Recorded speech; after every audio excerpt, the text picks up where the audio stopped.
Fantastic. Fantastic. Fantastic. Fantastic. Fantastic. Fantastic. Fantastic.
Yo, what up? What up? What up? Y'all know the deal, man. Like and share, like and share, like and share. So we get this thing out everywhere. There's anywhere in the world it could be, but just hope you right here with me, the BABGOG.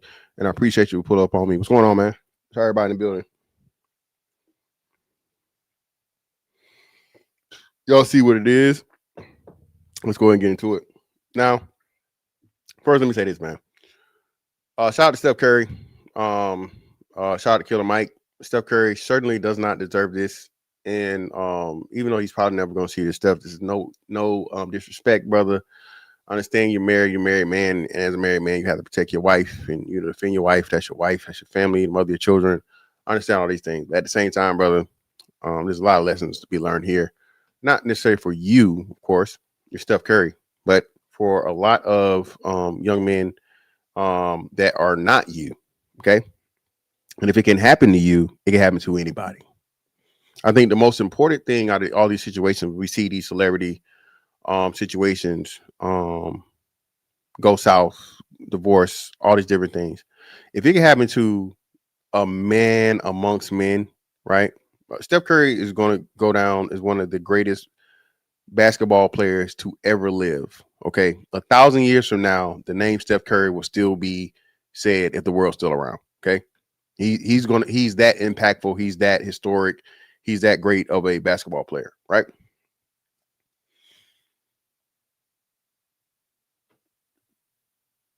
From what women say, women find him desirable, right? Women find him attractive.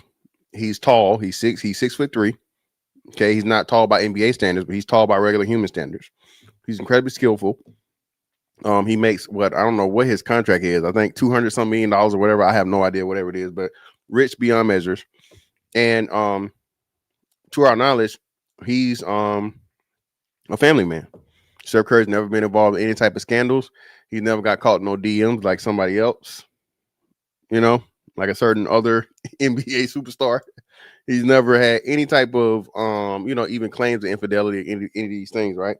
So Steph is the quote unquote, the perfect brand that you'd want for a league or franchise or anything, right?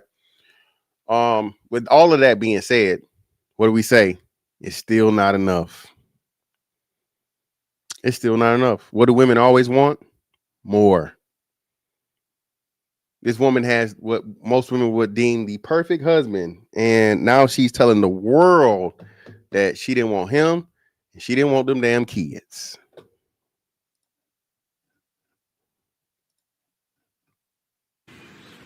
Fuck them kids. Fuck the kids? Yeah. Now, saying don't want is strong, so let me be careful with this, right?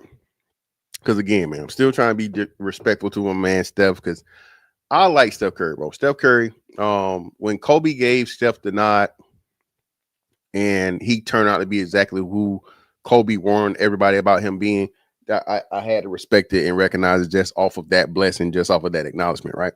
I would say all time, he's definitely top 5 of my favorite NBA players. You know what I'm saying? He probably be in that 5 spot somewhere, but definitely he's still top 5 all time, right?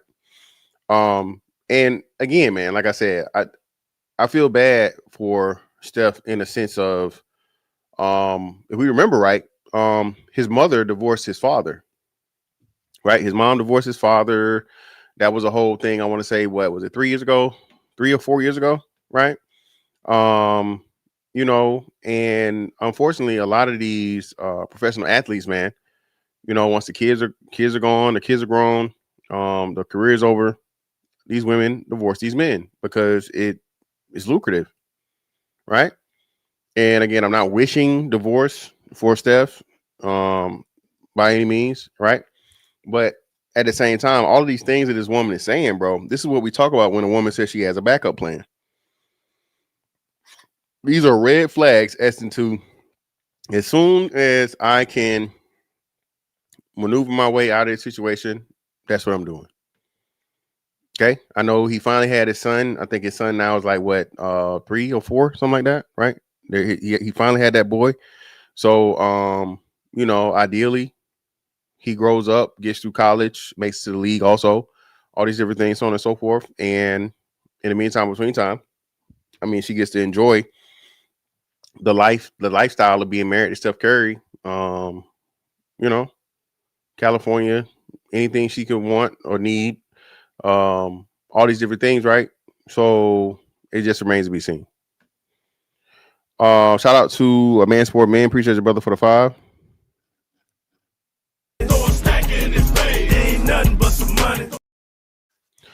Killer Mike apologized to Club Shay Shay for what he said about the Currys on social media. I saw it, man. And he needs to now, I think, well, I'm not gonna say Steph owes him an apology, but he was right, man.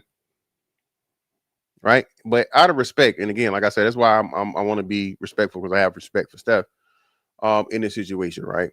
But again, man, the same thing with Will Smith, right? As big as Steph Curry is, Steph Curry isn't bigger than Will Smith. Pause. Right? He's not a bigger star than where Will Smith is. Probably has more money than Will Smith. NBA contracts and things, and so on and so forth. I don't know, but we could talk about Will Smith, bro. I mean, feel me? And y'all like that thumbnail, right? Jada Pinkett Smith and Gabrielle Union, whispering all this. Who knows? They had a club, because remember, she was on. Ayesha Curry was on the Red Table Talk. Remember, this is one of the first public humiliations that she gave Steph, and pretty much describing him pursuing her and all these different things, so on and so forth. And but this is what I'm saying, man. Right? The reason men don't want to get married is this. Say it again. If it can happen to Steph Curry, it can happen to your regular smegular ass. Right? If hundreds of millions of dollars ain't enough, if a faithful husband is not enough, if a man that all women say they think is attractive is not enough, if tall is not enough, if none of these things are not enough for him, oh man, you just being so pessimistic, you just being so negative, no, I'm being real. Again, I think they say divorce rate went down now, so it might be a little bit under 50%. So let's just give even 45, right, for the time being. And a lot of that is due to what people not talking about. Hell, what's going on in Kentucky, right? Again, the whole thing going on in Kentucky right now, for those that don't know, back in 2018, they pretty much made 50-50 custody default, right? And what do we know? Women use divorce as leverage, because even though if you don't get alimony, you're going to get child support. And a lot of times you're not careful, what they'll do is they'll work the motherfucking alimony into the child support.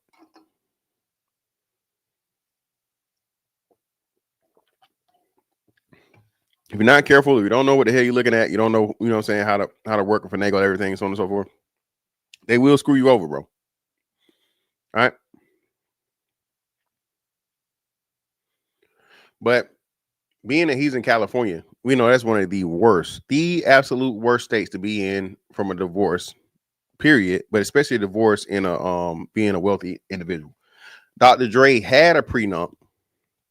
They threw the fucking prenup out. She stole money from the account, and they still ended up giving her something like what, $200,000 a month or some crazy shit, or was it a year? How much money? Hold on, let me Google it. Let me see. Dr. Dre divorce settlement.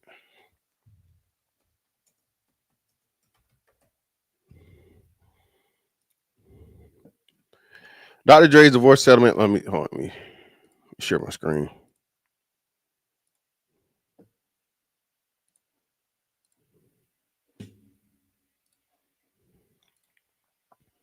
Dr. Dre's divorce settlement with his ex-wife Nicole Young required him to pay a total of $100 million, with $50 million paid up front and the remaining $50 million 1 year later.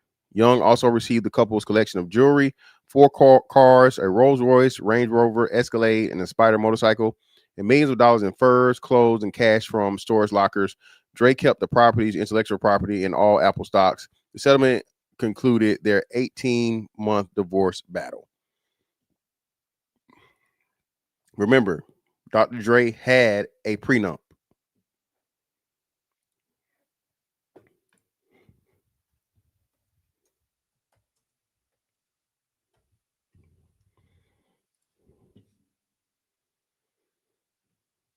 Okay, listen. Dr. Dre had a prenup, and the judge said, "Fuck that shit." Okay, this ain't what it. This ain't. He had a prenuptial agreement. Okay, so don't take. That's why I'm showing everything. Shout out to everybody over on Twitch. I'm also streaming on Twitch now, and everybody watching me on IG, right? IG Live. Shout out to everybody in the building, man. Okay. The judge said, "Fuck that. Give us some more. Give us some more. Give us some more." Right? So again, man, when you look at this situation and the women are in it for, you know, the long game until it's no longer convenient, right? Until she's not happy, until something better comes along, until she's ready to cash out, right? Again, what's the purpose in fucking getting married, bro? Genuine question. If a woman at any point in time, any day of the week, any motherfucking midnight hour, you say, "Hey, you know what? I don't want to do this no more. I'm out." And you know, again, a man deciding to get married is the ultimate fucking sacrifice. Okay? A man deciding to get motherfucking married is the ultimate form of submissiveness for a man. Okay? Because you saying I'm forsaking all the pussies, all of them, just for your one. I'm giving up all just for your one. It takes a lot for a man to do that, especially if he's faithful in doing it. And what's your reward?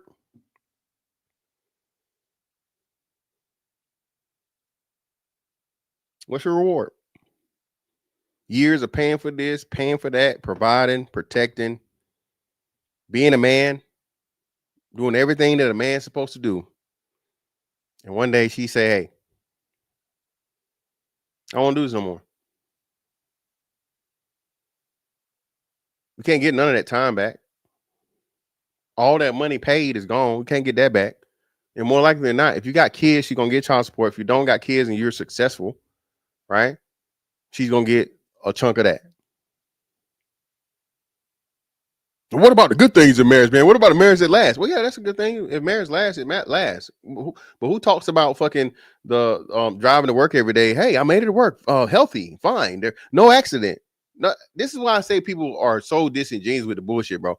Bro, you don't ever have to warn about the good. The good is just that. It's gonna be that.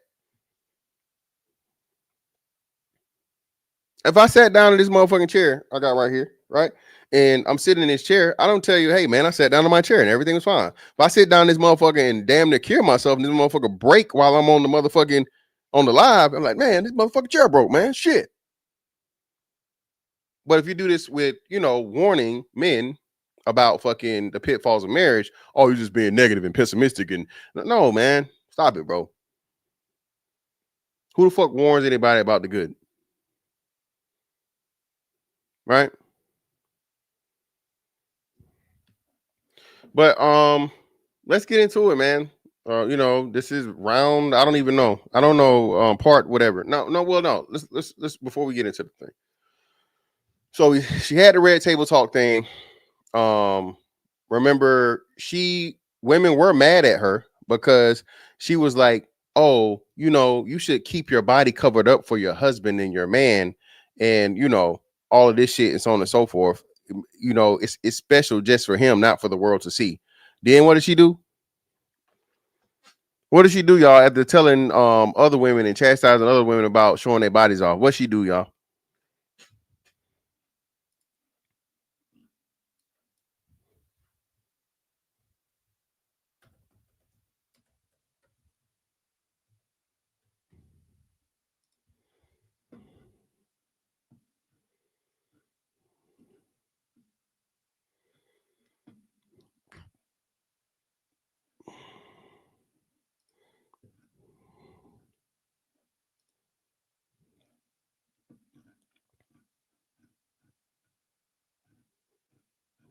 What did she do?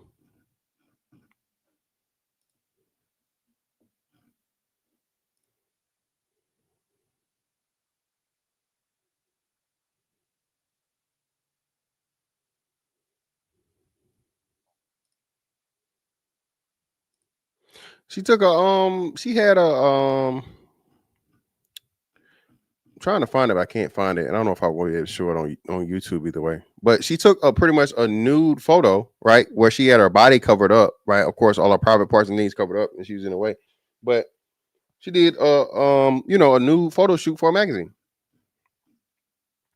Because she came out here and publicly said how she was all in all, upset, disappointed, pretty much jealous of Steph getting all the attention. See, for y'all that don't know, man, Steph Curry they were planning on Steph Curry being a wash. Steph Curry came into the league early. He kept having repeated ankle issues or whatnot, what have you. He was out. He was missing a substantial amount of time in the season and stuff.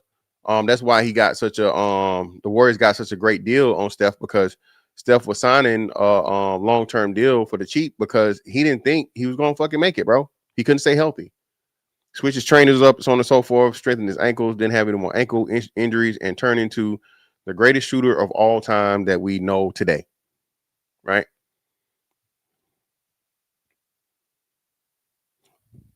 Steph didn't believe he was going to be Steph during that time in the NBA. He sat down and talked about it with his dad, right? Him and his dad did an interview, and they were explaining the process as to how he signed that deal that he signed, like his extension deal or whatever, right? They was just trying to make it, bro. He said that. Steph didn't believe in himself because of his health, right? And listen, man, there's gonna be times in your life where you have a little bit of doubt. Everything's going wrong, bro. Everything is fucking, but you gotta persevere, dog. You gotta fight through that shit, right? And being that was the case, right? Steph Curry wasn't a household name, you know. Even once they started the shit with when Mark Jackson was the coach, right? The Splash Brothers and shit, so on and so forth. He started heating up. He started, getting more popular, but it's nothing in comparison to what he was today, right? I remember when the Warrior fans were mad they got rid of Monte Ellis. OG Warriors fans were pissed because they shipped Monte Ellis off so they could move on to Steph, right? They was all worried about, well, hey, man, he can't stay healthy and what the fuck and all sort of shit. And, lo and behold, man, Steph became one of the greatest motherfucking basketball players of all time and one of the highest paid players of all time. And his wife is going to repeatedly say how she never, ever saw him is that. Listen, man, this is why we tell you, bro, get a woman that sees the greatness in you can't even see. I'm going to say this again, man. Get a woman that can see the greatness in you that you can't even see. That sees your potential, bro. Of course, what you doing work and what you working hard and what you doing those things, right? Now, if you just some lazy ass nigga sitting on the motherfucking couch not doing nothing with your life, nigga, no, I ain't talking to you. I'm talking to the brother that's out here working hard, okay? You putting in hours at the job, you learning your craft, you dedicating extra time, you taking care of all your fucking responsibilities, you're not missing a beat on shit.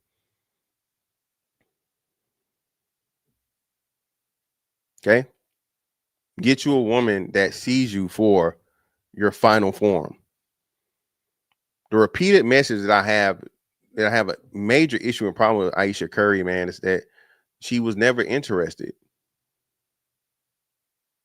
Man, we were friends. I didn't watch basketball. No, you got to get a woman that's, bro. Again, in order for this shit to work for real, dog, we keep telling you this. Everybody tells you this shit. That woman really got to be obsessed with you, dog. Oh, the boy, who's gonna be the boys?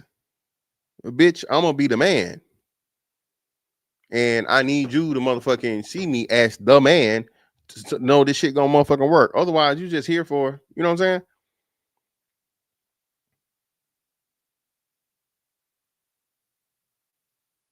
Plan on for who you think you're gonna be, dog, not who you are today. That's another thing too.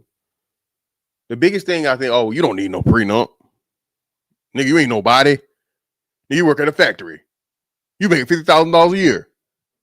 Okay, so what happened when fucking the project you've been working on for however long blows? Now you making 6 figures, 7 figures. Why? Because you only see yourself as who you are right now. That's another big issue and problem in not having fathers, man. Right? One of the major issues and problem in the black community, right? And I know this doesn't apply to Steph because his dad was there the whole time, right? But still, right? For the most part, your father builds your fucking confidence, dog. Your father tests you. Your father makes you do the shit that you don't want to do, right? Your father teaches you about fucking integrity. Your father teaches you about motherfucking believing in yourself. Now, I think I can kind of, and I don't want to shit on Dale, but even Dale said it himself. Dale is the one that convinced him to take the deal he took. So, I mean, maybe, just a little bit. Not saying he never had faith in his son, but even him, right? You're supposed to motherfucking, hey, a part of being your kid's hero, man, is tell them they're gonna be a better hero than you. Right? At the same time, though, you have to be realistic because had you fucked it up and demanded more money with your health and with your things and so on and so forth, right? Hey, you could be out the league or you could be on a whole nother team and maybe it never happened. So that's why I say I don't want to shit on Dale. But for the most part, man, this manhood shit, dog, is incredibly, incredibly complicated and underrated. Nobody appreciates you outside of what you can do for them, outside of the purpose you serve. A man without a purpose is a useless man. That's how the world sees you. Okay. If you don't serve a purpose to somebody else or something else or everybody else, bro, you're useless. And we live our life this way and just keep on motherfucking chugging along.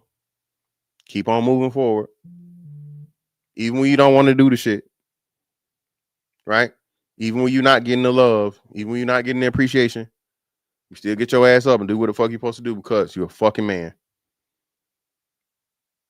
Right? And if you as a man are going to dedicate yourself to a motherfucking woman, bro, you better get you a woman that understands and appreciates all that shit, nigga, down to your dirty motherfucking drawers.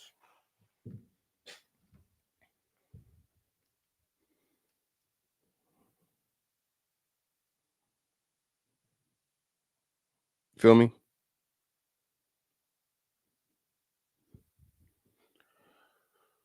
Red Table Talk, magazine shit,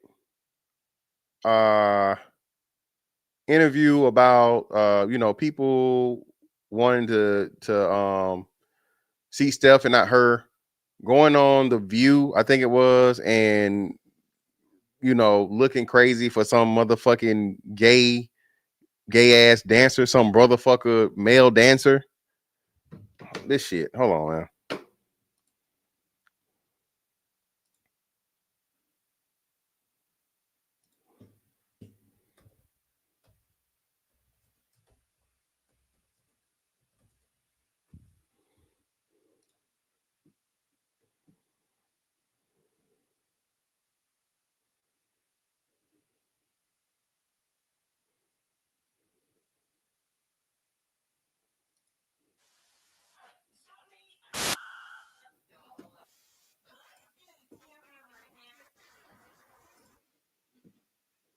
Is this show still on? Is The View still on? Is it The View? Or is it something different? It's not The View. What was the show?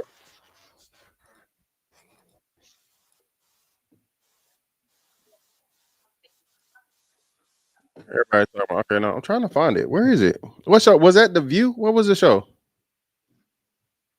Oh shit, my shit popping up right now. Hey man, make sure y'all hit the like button, man. Get your man. Hey. Get out of here. Get that loser talk out of here. Okay. Fucking don't talk about no losers over here. The Talk. Okay, thank you. My bad. That's what it is. The Talk. That's the name of it. Is it The Talk?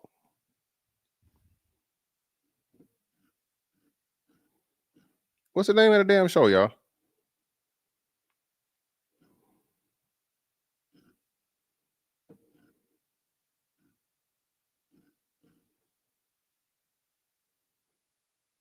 No, not the Red Table Talk. The one with the fat black lady. I thought it was The View. And the Maori girl and the Maori twin.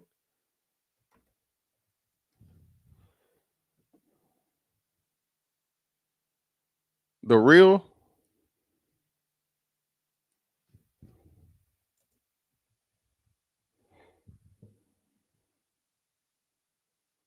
Okay.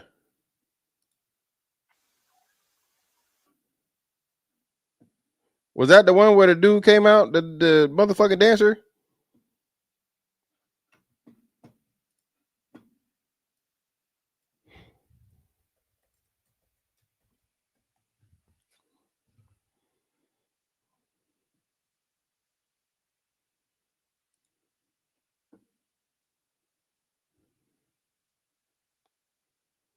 Where's this shit? Bro, God damn, they stepped on scrubbed the goddamn shit, man.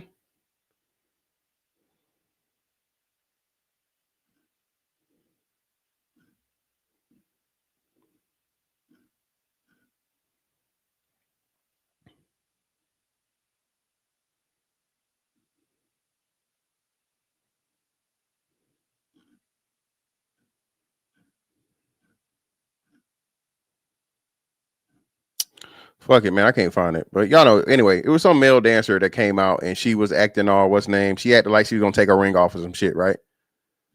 Which is crazy. Which is absolutely fucking insane. All right. You got damn again.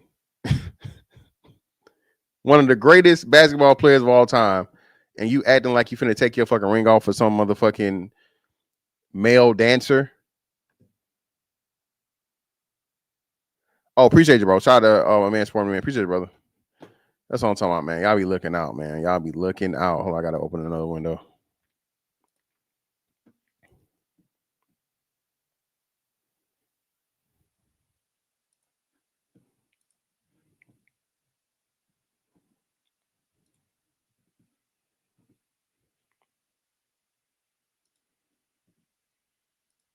Yeah, bro, this shit is crazy, bro.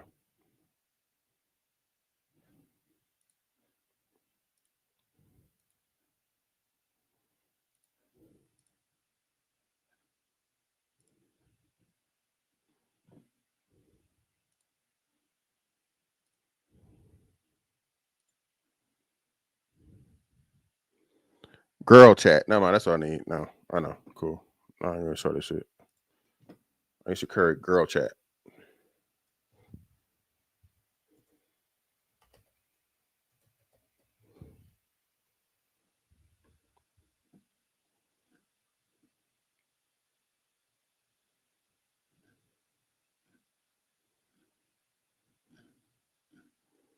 What the fuck? This shit just won't fucking show the damn thing. So I guess I ain't got no choice. Then shit, fuck it.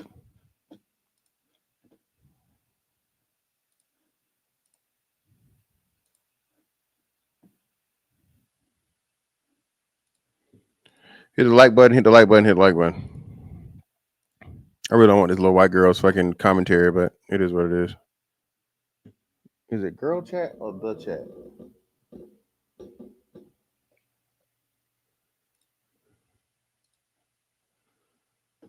All right. This is the man in question. He walks in and look at what she's doing with her ring. I feel like if roles were reversed, people would be losing it, but instead people are defending her. No, it I think wasn't it's so this. disrespectful. I gotta know what you guys think. Yeah. Okay, so that was that though. Whatever the name of the fucking show is, I had that. They just didn't. I guess they didn't have that thing. Appreciate you, man. Sport man, bro.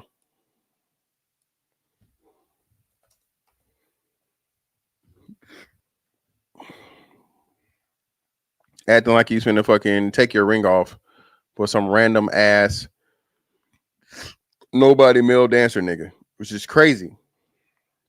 Just fucking crazy. Okay.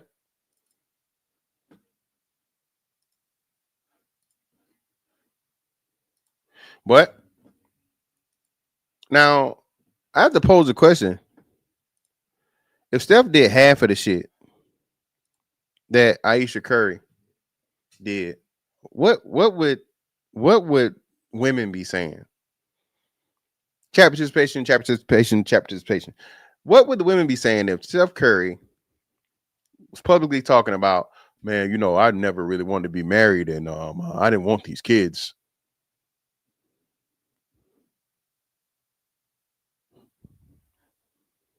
Steph Curry, the franchise player, came out and said, I didn't want to be married. I didn't want these kids. Ooh, kill him! Ooh, kill him! That's what the women would be saying. That's what the women would be expecting and demanding.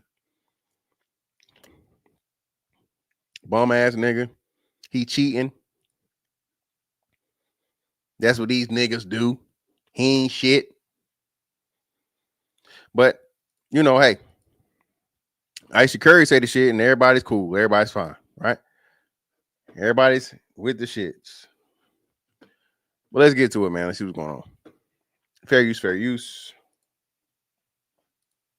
About how you met Mr. Steph Curry. You met him in high school? Yeah, so I'm Canadian. Okay. So I grew up in Markham, Ontario, and I moved to the States at 14 to North Carolina, and that's actually where we met. He's one of the first people that I met in the States, but just friends. Obviously, we were 14. Right. Went to the same church, shared the same friend groups at church. And then when I moved to LA, he Facebooked me. Did he write on your wall or it was like a private message? No, it was a private message, but he was like, hey, do you still live in LA? That's a lie. The first message was, I was in this music video and he was like, hey, who is that in the music video, in the picture that you're in? And I'm like, oh, it's Young Berg. And he goes, oh, I should have known. He always has all the sexy ladies. And I was like, what is happening right now? You're like, Steph, I knew you said you're 14. I was 15. What are you trying to do right now? At this time now, we're 19. Okay. 18, 19. And so he goes, do you still live in LA? I'm here for a camp. Do you want to hang out? And I'm like freaking out because this guy, he was like the guy at church. Like all the girls loved him. I thought you were gonna say like in high school, like on the court. You're like, at church, he was the guy. At church. Was he the basketball guy in high school or no? Apparently he was, but I did. Apparently he was. Now, again, do you want her to be honest Yes, you want her to be honest. But there are ways to say things to where it's like, baby, if you was talking about, well, when did stuff come into the league? 2010, 2011? When did stuff get in the league? Whatever year. If we're talking pre-2015 stuff, ankle injury stuff, all this other shit, I got you. Yeah, apparently he was the basketball guy. But we're talking about fucking greatest shooter of all time, greatest warrior of all time, only unanimous MVP in the history of the motherfucking NBA, Steph Curry. Baby, you gotta clean that up.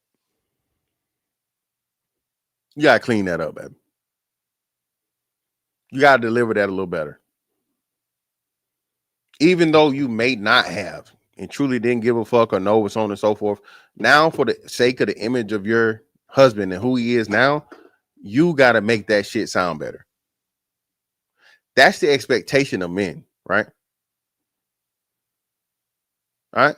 If your motherfucking wife is a motherfucking waitress at fucking Longhorn, all right.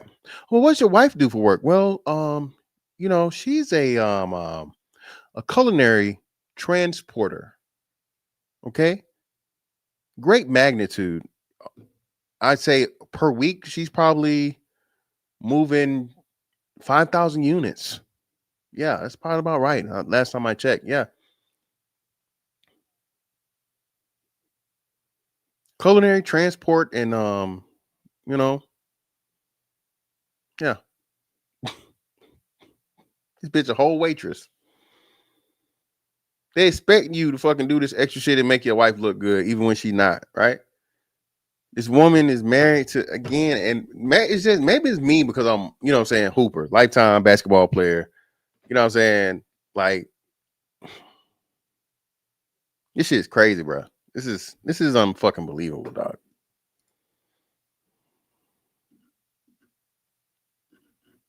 This is crazy, baby. This is crazy.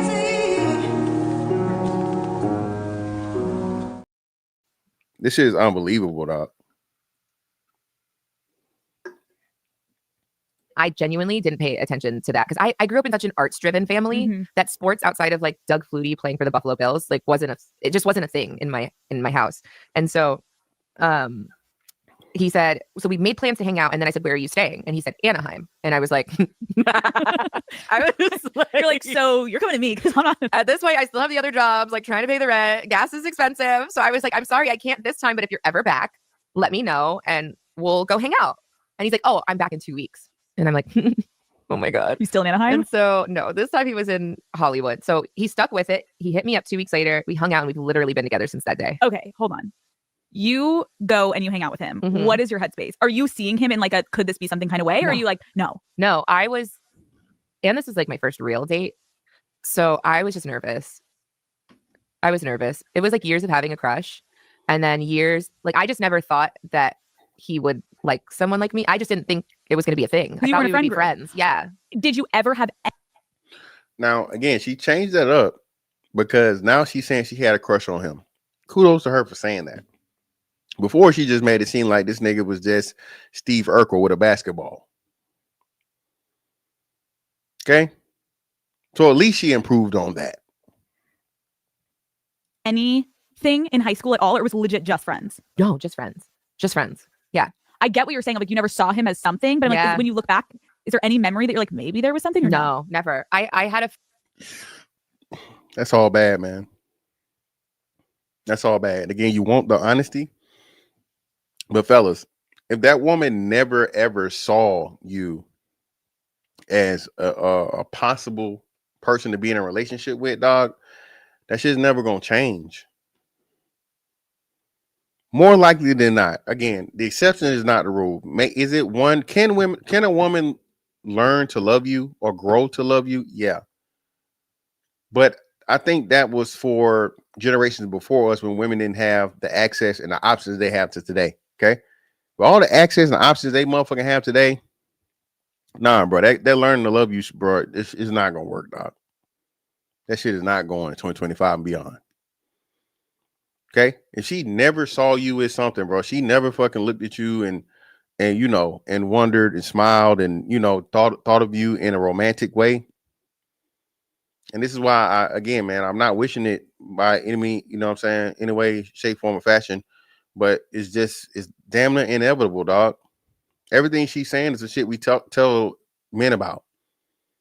That woman has to motherfucking want you, bro. She has to see you as, that nigga. And she's saying that she can't, for the sake of the conversation, she can't even, you know what I mean? If it was a time to lie, this is the time to fucking lie. Friend over who had a crush on his brother at the time, and she decided to call him, and they were giggling, and then we're maybe like 15 at this time, and they put Stefan on the phone, and somebody said something about Canada, and so I was like, oh, I'm Canadian, and he's like, oh, do you like Canadian candy? And I'm like, I love Canadian candy. And so my aunt was coming into town from Canada, and so she brought some for me, and so I was like, oh, I'll bring you a bag to church the next time we're at church. See, it was So meant to be. It was meant to be. I bring the bag, and I literally, everybody's watching, I hand it to him, and I don't say anything to him. I just shove it and walk away. Like, that's how shy Ayesha. I was. And did you like him at all? Like in your heart, you're like, oh, I wish I could. Yes. Yeah, it just wasn't. It was high school. I thought he was so cute. Oh Okay, my so fast God. forward, you go on this first date. Yeah. What are the vibes? So that's not matching up. How you saying you never saw him as anything more than friends, but now you're saying he was so cute and you had a crush? Baby, you gotta get your story together. You're not making sense. It's not making sense. That's, you know what I mean? Am I tripping or did I miss something? If I'm tripping, let me know. But that's not matching up. If she asked you the question about did you ever see him as more than friend, you say no, it was never that. But then you were also nervous to give him the bag of candy. That's not making sense.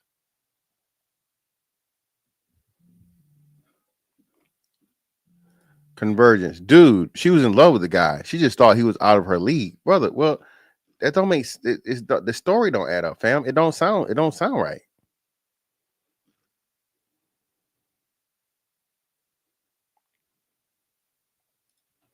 Oh shit! Damn, my bad. Fuck. Oh Lord, I missed this. I know I skipped this one for some reason. Shout out to the Men Sport Man for the five. Mr. Fantastic, aka Mr. Freaktastic. I don't know where you get that one from, brother. Pause. Okay. Hit the like button, y'all. No Murder Man dance. Exactly, man. We can have the Murder Man, you niggas. I read that one. Shout out to a Man Sport Man again. Appreciate the brother for the two.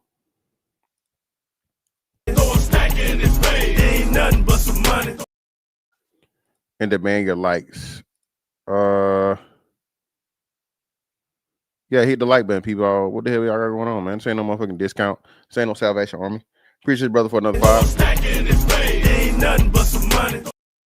Forget a woman's love, respect me. I see you some super chats up top. Yeah, appreciate you, bro. Appreciate you for the reminder. What my lights looking like?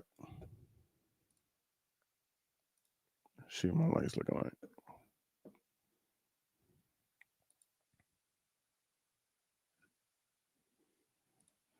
I'm short 40 likes, man. Come on. I'm short 40 fucking likes, dog. Don't make me turn the chat off. I'll turn the chat off on you niggas. Meantime, between time, man. If you like, still you kill. Hit that like button if you motherfucking will, bro. Come on now. Like button is free. Hit the button for me. Thank you. Take off, record.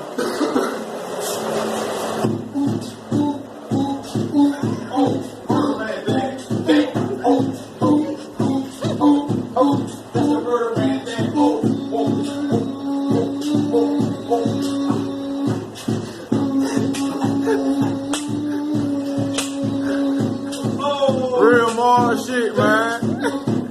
That's why more bodies, man. Darn more bodies right now, man. That real more shit, man. G up in the building,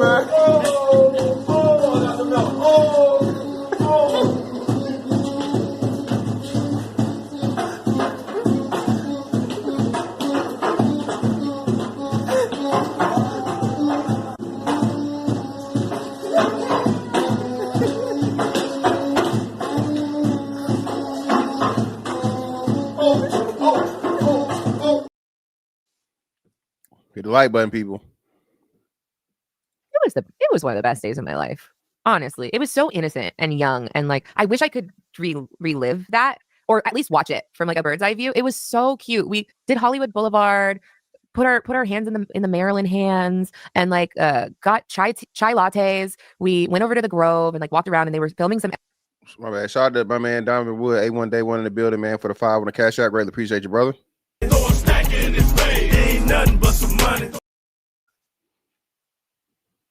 Salute, fam. Salute to you.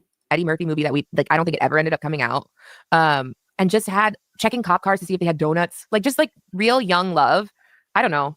I remember it like it was yesterday. I feel like when you have one of those first dates, though, like I feel that way about my husband. I always say that to him. I'm like, oh my God, what I would give to relive that night, or at least I say the same thing, just watch it. Like I wish I could just, because it's so romantic and cute to know then what comes from that story. Yeah. So that's really cute because it is so innocent. You had no idea what it was going to lead to. And nobody could predict like what the future holds. Did you guys kiss first date? No. Did he try? No, he tried.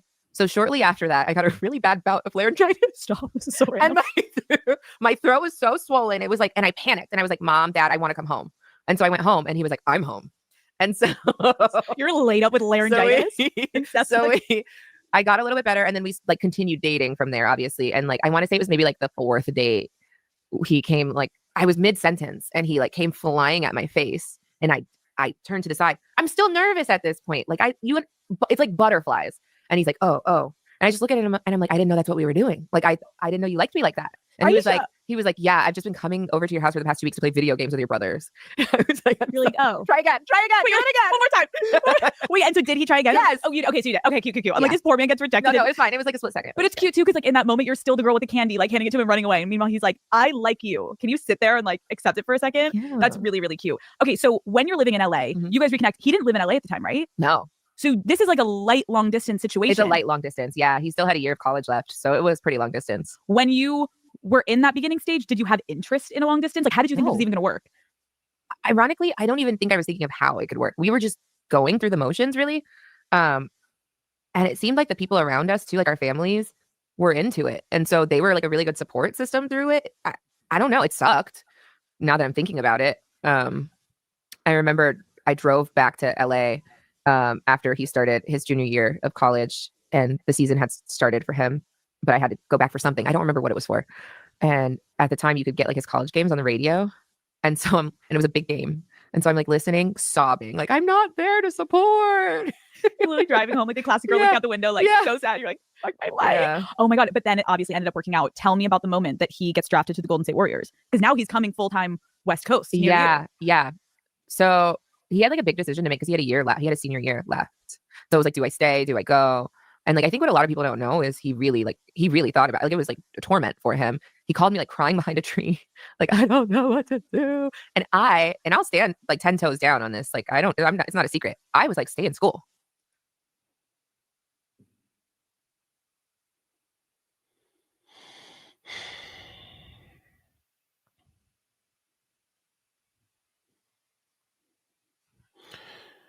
Always bet on yourself, man. Say it again. You got to be your own number one fucking fan. You got to be the only motherfucker cheering in the stands, my nigga. That is what separates great people from regular people. Having the ultimate confidence in yourself. I'm so glad the shit worked out for Steph, man. But it's like, it seemed like he had nobody in his corner. Like nobody believed him. And even remember, they was talking about, hey, he's undersized. He's too scrawny. You know, he went to a small school. It was all Steph was surrounded by nothing but negative, bro. So I think that makes his story even more spectacular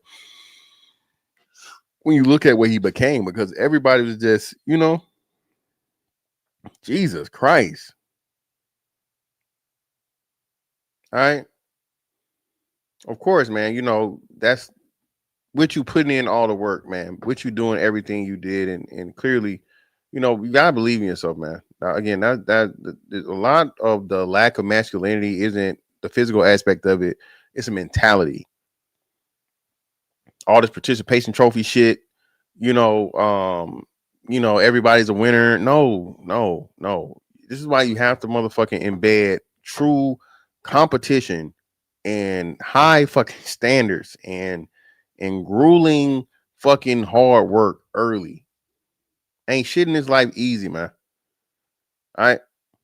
Ain't shit in this life easy. Nothing. Wait, and why? Because then he was gonna be far away from you still, Why? right? So the why is I didn't grow up surrounded by people who went to college. That for me was like, wow, what a blessing. Like you get to go to college. You get to have an education. Like, why would you leave? So, and then not coming from that sports background and understanding how like rare the opportunity he had was, I was like, yeah, stay in school. You're like, college is so much cooler than the NBA. He's But like, I'm glad wait, that was really the sentiment. kind of love that for you. But I'm glad he decided to leave. And then he ended up Oh my God. I'm just not realizing I'm just realizing the podcast he was on. That's just Call Her Daddy shit is the one that they talk about all kinds of horror shit on here. Remember this was the podcast that Kamala Harris chose over going on Joe Rogan. Remember that? Remember she didn't want to. She claimed she wanted to go on Joe Rogan, but they tried to have all these stipulations and shit for Joe Rogan, and they chose this podcast over the Joe Rogan podcast. Notorious Thoughtcast. Crazy. Yeah, this is what I'm saying. finishing anyway and has gone on to do tremendous, incredible, cool shit that we never thought would happen. So it's great. So he comes Ho. to the West Coast, and at this point, when he gets drafted, like, are you guys like official boyfriend girlfriend? Oh yeah. Who said I love you first? Me. What? Tell me everything. I 100% said I love you first. I was visiting him at school and getting ready to leave to go back to my mom's house, and I said it, and he didn't say it back, and he just stared at me, and my eyes started to well up, and he was like, "Can I please explain?" And I'm like, "Okay."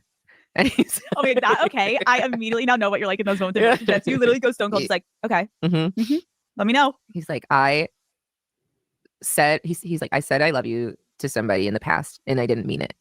He's like, and I regret it. And he's like, I just want to be sure that when I say it again, you know that I mean it.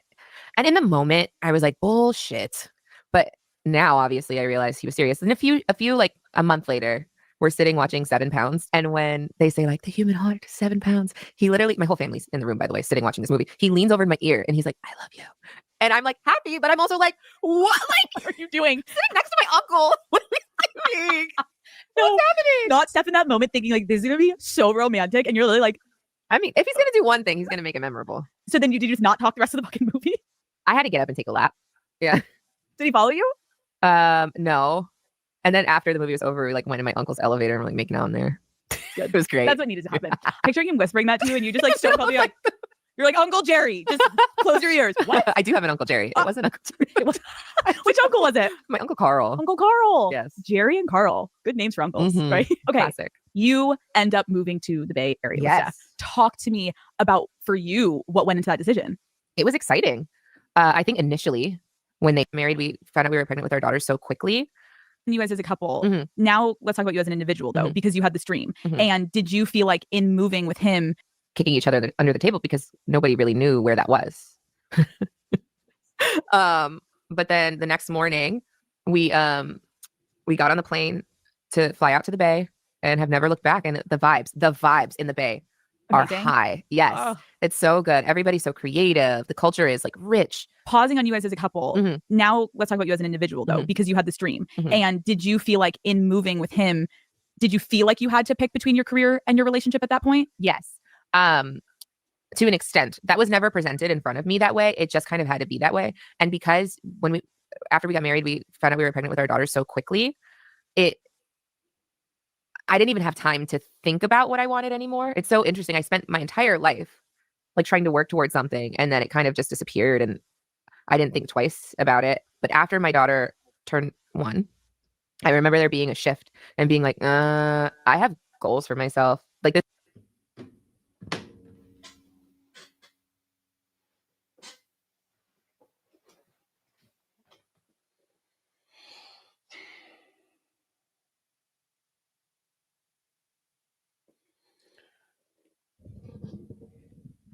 This is why back in the good old days, right? The olden days, the father would vet and choose the man for his daughter. I'm gonna say this again, right? Said this before. I think it was over on Patty. Shout out to Patty. The most profound thing a woman can do, okay, is create life, bring another life into the world, and help keep the fucking human species moving forward. Okay, there's nothing more important than that. Literally nothing. Because without people, you can't have anything. Oh, well, she wanted to be a scientist. She wanted to be a doctor. Well, in order for you to be a scientist or a doctor or anything, you have to first be born. So, again, the most important thing in life a woman can do. Okay. Not saying if she doesn't do anything, she doesn't serve her purpose. Okay. But I'm saying the most purposeful thing a woman can do is give life to another human being. That's not even debatable. Without people, you have nothing. You have no innovation. You have no improvement. You have no forward movement. You have no progress. There is nothing without people to make it happen. Right? This woman came into a dream. This is the fairy tale shit that every woman talks about. Being swept off her feet, marriage, rich man, a man that women thinks attractive, loyal man, values, all this shit. And after she have the baby, after the baby's 1 year old, this is crazy, man. This doesn't feel right. I love being a mom, but I love doing other things too. And I need to get my shit together and figure out what that looks like for myself now. Okay, rewind 2 steps. Yeah. Married at 22. Yeah. How did you know you were ready for that? I didn't. I just knew that I loved him, and I'd never like experienced anything else. I'd never felt any differently than like, this is who I want to spend the rest of my life with. And so we kind of just dove in. And did anyone or you or Steph or anyone have any hesitations about like, oh, we're getting married in our early 20s or no? No. And I say this all the time to our family. I'm like, you guys, like 22. I'm like, you guys, I'm like, not a single parent. Nobody was like, hey guys, are you sure? Everybody was like, no, this is what's happening. And we love you and we love you. And it's going to be great. It's just like, this is all the wrong answer. This is saying you got married too early.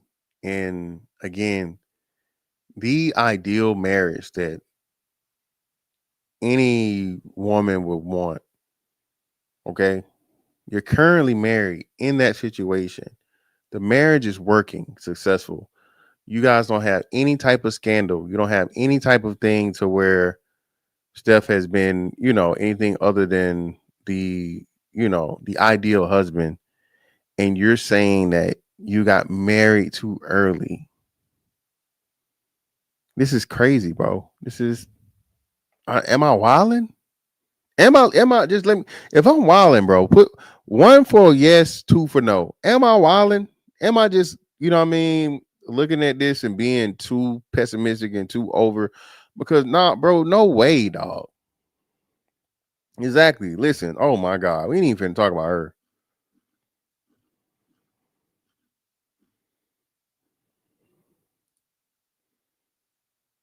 Yes, I'm wilding, or yes, no. What you say? Yes, follow directions, Angel. You the only one ain't follow directions. Look at just like a woman.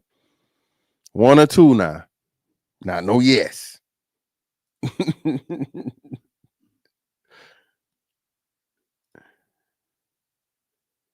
Yeah, there's again, and that tea leaves, shout out to tea leaves. This is telling me that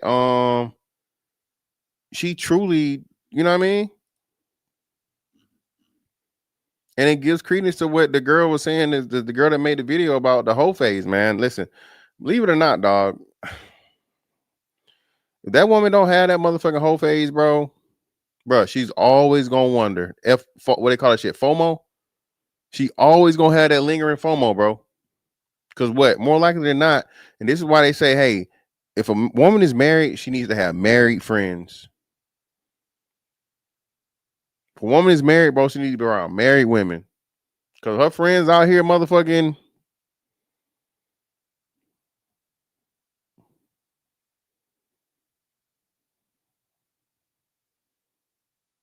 jumping dick to dick.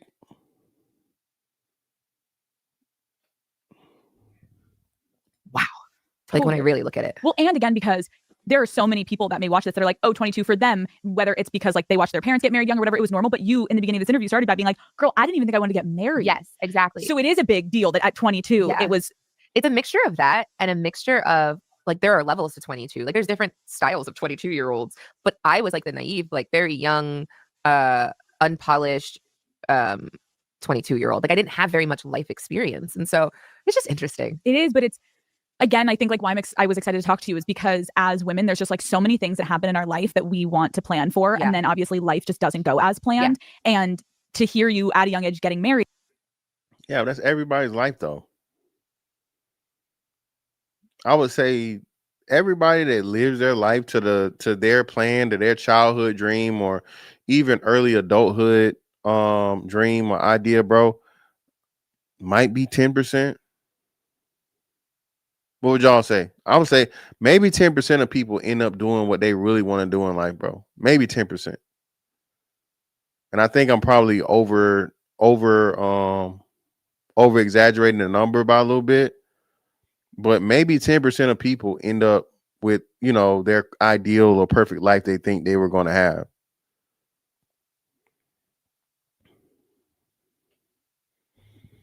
See, Canada, I was thinking more like 5%. See, that's what I'm saying. So, okay. So I'm not crazy. But that's why I'll just give it 10. We'll just make it 10. We'll make it a nice even 10, right? So I'm not too far off.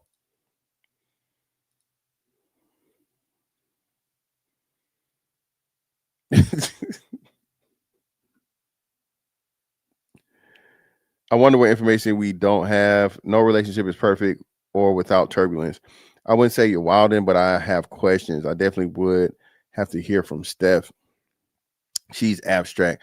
But for the sake of Steph's never going to speak on his marriage. Steph's never going to do anything what he's already done, either than say all when Steph, for one, whenever Steph's asked about his wife, it's you literally see the love in his fucking eyes, man. You see it. He in love with his girl. He in love with his fucking woman. He talked about being infatuated with her since seeing her, right? All right. And her story has changed substantially. I don't want to go back and go to the first interview, but what she was saying, it was just like, you know, if I remember right, he proposed in the first time and she was like, you feel me? Like, so they kind of, you know, I ain't saying some Mandela effect type shit, but the story has definitely changed from what it was a couple years ago.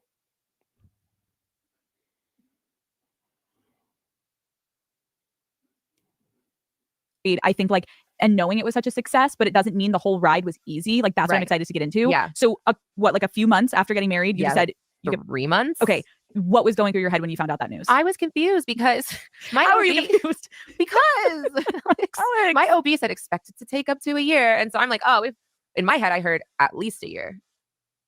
I was thinking we were going to be like bar hopping. Like, it's like, nope, you're pregnant and you're going to be very, very sick. But I'm so grateful. I wouldn't change a thing. Of course. But it was not on my bingo card. And when all this went down, like, I guess now looking back, what advice would you give to someone listening of like how to embrace when your timeline suddenly changes? Oh, there's no such thing as a timeline, I think is the bottom line. Things are going to shift. Like life is ebbs and flows and you just kind of have to roll with the punches. Sometimes stuff's going to suck. Like, but you can. What in your life has sucked, Ayesha Curry? Come on, man. Come on. Hey, see, this is what I be saying, man. I see how people start having a hatred for like, I guess like rich people because that's all they know. So she's basically talking about all this shit about being 22 and whatever. At 22, you were a millionaire because you're married to your millionaire husband. Okay.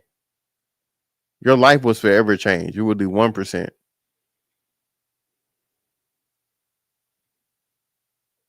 What would you or could you have done that would have resulted in you being better than what you are now without Steph? Nothing. Absolutely nothing. I don't give what kind of motherfucking TV star or video vixen or any of this shit. You would have never, okay, had more fucking notoriety. You would have never had more money. Fuck is we talking about, man? Jesus Christ. Always recover. And I think it's important also, like sometimes you can feel like you're in your own bubble or like feel isolated or like you're the only person experiencing that thing, but there's always like a resource or there's always a community of people who are experiencing similar things. Did you have like any friends who were in similar life stages to you at that point? No. They're like, babe, we're at One Oak. No. What are you doing? Yeah, like none of your fucking friends were married to a budding NBA superstar. The fuck? Of course not. And then these bitches gotta listen to your dumb ass complain. Oh my God, I woke up this morning and the maid was late, or they didn't. Bitch. No, actually, all of our friends are like just now having babies, like the past 4 or 5 years. So we were the trailblazers. What was the hardest part of being a young mom? I think They didn't have a choice. They had to build themselves up, Ayesha, they had to make sure they had the finances, right? You're talking about your people back home in North Carolina and I guess Canada or whatever. They didn't have the benefits of being able to have kids out the gate and nothing changing in their life because they had to grow to be able to take care of their children. You don't even see that.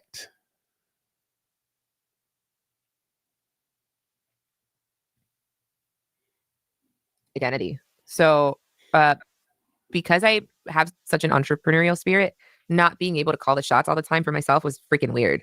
And then learning how to kind of reset myself to make it all work while still having a family was weird too. But it's made me really resilient and like a little gritty. So I'm grateful for it. Yeah, like even thinking about how you said earlier, like once my daughter turned about 1, I was kind of looking around like, I love being a mom. Yeah. But I also have this other side of me that I can feel kind of wanting to come back up. And I think a lot of times women can experience like, or so I've read, because I'm obviously not a mother yet, hopefully. But like women can experience this like mom guilt of like, if I have a career. Now, I'm not familiar, but being that she had Kamala Harris on and, it was a big thing or whatever, her supporting her, something tells me that this woman is a major advocate for baby deletion. Am I wrong? Does anybody know whether she is or isn't? But something tells me she hasn't had, a baby or she's not a mother yet because, she's pro unmotherhood. Okay. She's pro unmothering. Yeah, I figured so. Figured it. And I'm not home. Like, did you experience that? I still experience that. I still experience that. I'm always in therapy talking about this.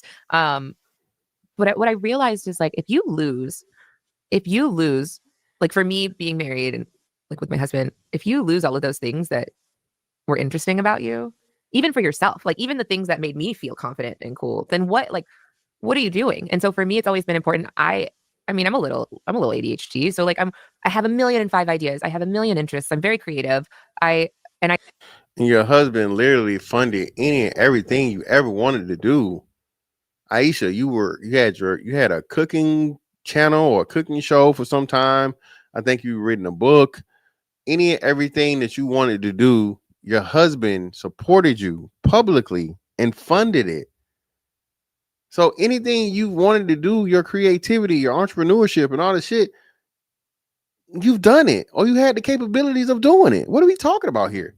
You know what? What's she talking about? She's saying, no, I want to do it on my own. Patti LaBelle and motherfucking Michael McDonald. I don't want your help, Steph. I'm a woman. Hear me roar. This is why marriage is dead, bro. This is why there has no chance. Ayesha Curry is doing the world a favor and showing us as to how and why the lack of respect and appreciation for what men do is why shit is just going to the dumps, dog. There's no way, no fucking way you can have the life that you have in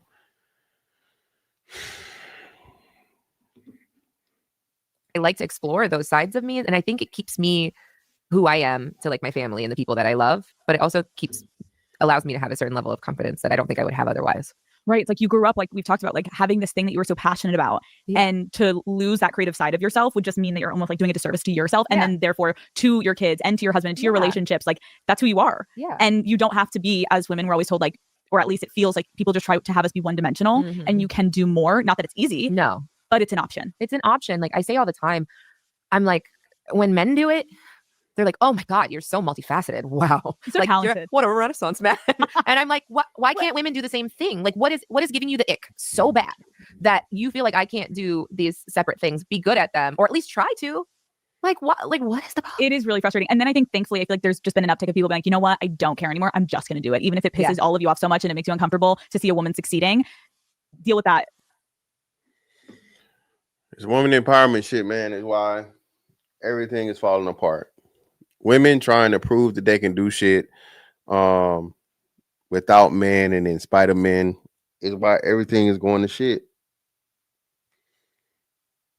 This woman is literally in the position that women would kill to be in, and she keeps talking this independent shit.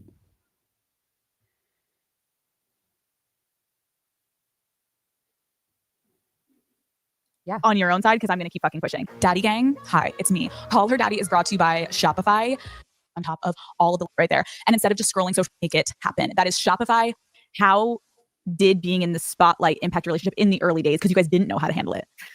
It's a double-edged sword because parts of it have afforded me doors to be open. I obviously have to walk through them and then put in the work to stay in the room. But that I think would be the elephant in the room is like, I'm grateful for that side of things. But on the flip side, I in the beginning hated it so much. I like did not sign up for that. I also always thought like I didn't know that he was going to end up playing basketball. Like he said he wanted to be a high school basketball coach. Like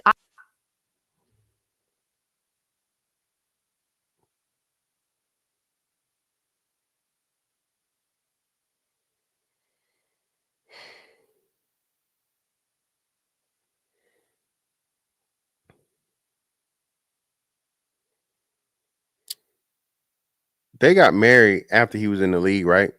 Yeah, bro. What the fuck? Your relationship with your children. Oh my God.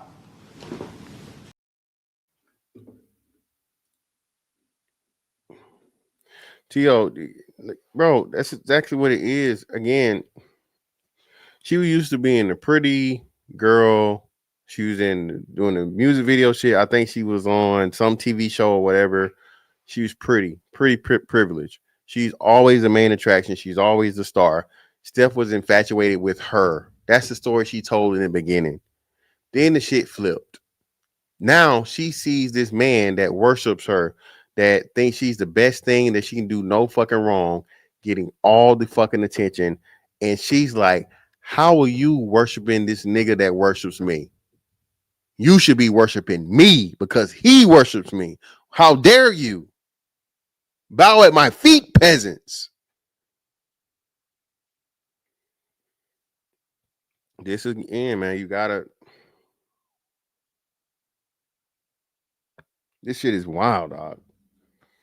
I thought I was gonna be like the girl out there getting it, so I didn't know. And so it just like she just said it. I thought I was gonna be the girl out there getting it. Getting what? You were in a fucking Young Berg. You were an extra in a Young Berg video. Come on, Ayesha. Stop it. Stop it, Ayesha.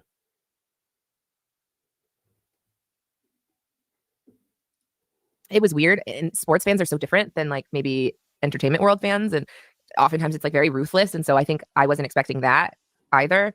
I remember like one time right after my first was born, she was whiny, so I was like, let me just nurse her in the back seat. And Stefan was putting a bike or something in the trunk, and this woman like opens the car door and she sticks her head in and she's like, I just wanted to see the baby. And I'm like, oh, excuse me. And she looks me dead in my face and goes, oh, honey, you know what you signed up for. And then like shuts the door on me. And I was just crying because I was like postpartum. I was just bawling my eyes out. And I'm like, what? Like, is this what it's going to be like? Wow. And so that the beginning phases were kind of scary for me. And as a woman, like, did you ever experience any type of like direct scrutiny over just like you or what you looked like or how you were acting? Oh, all the time. I feel like I still do. And that's okay. But how did that impact you though early on when you were like, I'm still not equipped to handle this? Because now you're like seasoned. Yes, it affects you, but you now have the tools of like, I've been here before. I know exactly how to handle this moment. Yeah. Doesn't mean it doesn't still hurt. It was so depressing. And also it was during that time when this like social media thing was just ramping up. And so people were going fuck wild. And just spewing opinions on things that didn't warrant opinions. And so I think for a while, yeah, I was very critical of myself because of the things that I was seeing. It's so hard also to. There's another thing too. Her saying that though, I told you, women are so impressionable, man. Women actually do care about the opinion, public opinion. That's literally there because it's attention. So if a woman is constantly getting negative attention or whatever, that shit is going to affect her. Most women aren't built to do this shit like a man. Like I'm going through a Twitter war right now. This shit is hilarious to me. All right. I'm doing a fucking show early tomorrow, right? Put some clothes on that hoe. That's the name of the close that hoe. Close that 304. I'm doing that shit tomorrow, right? Because man, listen, men and women are different. Physically, mentally, emotionally.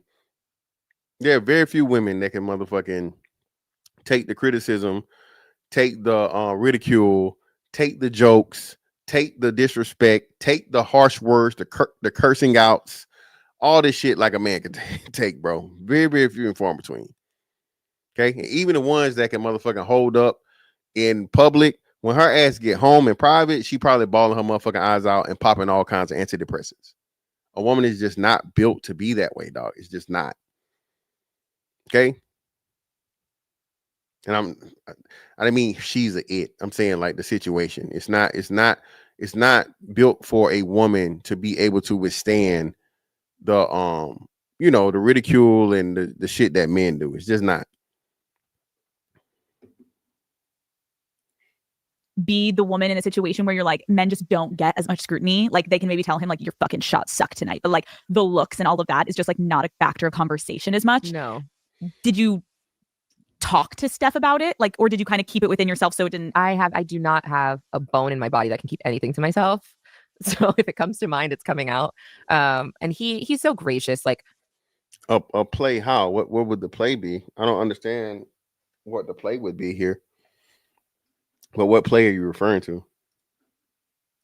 He tries to resonate with me, but he just can't.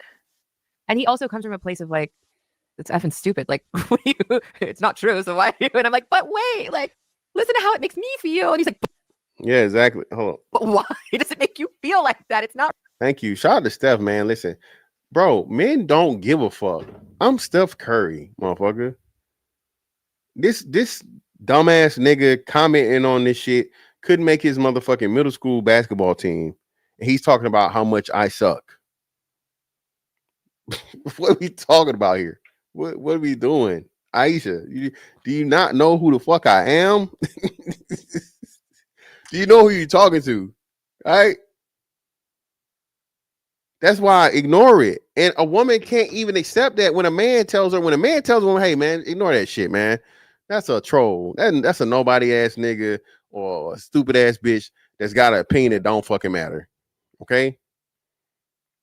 It's not even a real account. That's a burner account. That's a troll account. They don't got no real picture up and they got a blue motherfucking headliner. That's a person that's not brave enough, bold enough, man or woman enough to show their fucking face and say what the fuck they got to say. Their accomplishment in life is throwing and hurling insults at people that are clearly better than them. Okay? Fuck is we doing, bro? Shout out to my man. Damn, brother. What's Kendo? Shout out to Kendo, brother. Greatly appreciate you. Salute from It's Fantastic and my fellow BABGs. Indeed, man. BABG is the motherfucking building, brother. Real. I mean, that's so men. We're like, no, wait, but I want to talk about it for 4 more hours. Yeah. So we just sit down and they're like, you want me to solve it for you? It's not real. We both know it's not real, blah, blah. He's like, no. Yeah, man, listen, I said this the other day. Listen, baby, listen. You get like maybe 5 to 7 minutes of whining, crying, complaining. And then after that, I gotta tell you the fucking truth. I'm not your counselor. I'm not getting paid like one, not your therapist. this is what we need to do. Okay. And more likely than not, it's just you need to ignore that shit because it don't fucking matter. Okay. You worrying about that is going to help you how? Huh? Do you know this motherfucker? You don't even know who his name is. Motherfucking Big Old Titties 2022. His name. It's a he. This is a man with a profile name of Big Titties 2022. We really gonna argue with him, babe?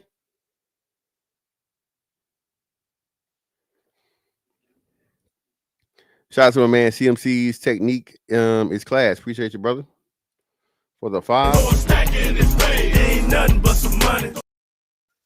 Yo, fantastic. Why these women want their husband spotlight, i.e. Michelle Obama, Gabrielle Union? Because women need attention. The greatest currency that a woman could ever get is attention. We've been over this, CMC. That's why. And when she's with a man, especially again, if she was the center of attention, okay, especially for her looks and her beauty, and then that is fucking overpassed. You know what I'm saying? That is fucking surpassed by her husband. Because I think what Michelle does Michelle have a Harvard degree too? A law degree? What kind of degree does Michelle Obama have? Does she also have a Harvard law degree or something, or a law degree? I think, right?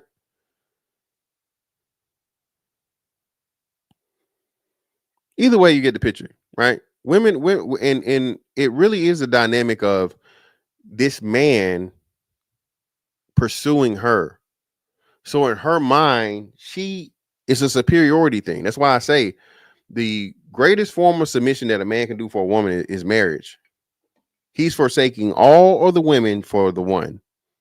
Especially and it's more impactful the more successful he is. So if you're a Barack Obama, okay, if you're a Steph Curry, if you're a Dwayne Wade, the fucking less than 1%, 0.01% of men, okay, and you give up all the holes for me, that means I should, it's the nigga, it's like the same nigga lander shit. Nigga, I get all your powers, nigga. All your attention should go to me. All your clout should go to me because you worship me. Because you want to be with me, because you gave everything up for me. So that means by proxy, nigga, I run this. All that shit should be mine. That's what it is. She got a law degree too? Okay, I thought so. Thank you. Oh, Go to bed. go to sleep. You're like in the bathroom brushing your teeth. You're like, another thing. You like pop out. He's like, Quite literally. can you share like something that was said about you in the early days to just like paint the picture? Gosh, no one you're knows. putting me on the spot. Okay, this one's kind of funny. Okay. Now it's funny. This one's kind of funny because at a certain point, like I do have a round face. Oh my God. So like at a certain point, this was true because I was a little weightier. But there was this thing going around that said there's two things. It was like that I look like SpongeBob's mom. Just look it up after. Okay. I felt that way. So when seeing it, I was like, damn. No. What else? SpongeBob's mom? She mean Mrs. Puff? I don't think. Did they ever show SpongeBob's mom? SpongeBob got a mom?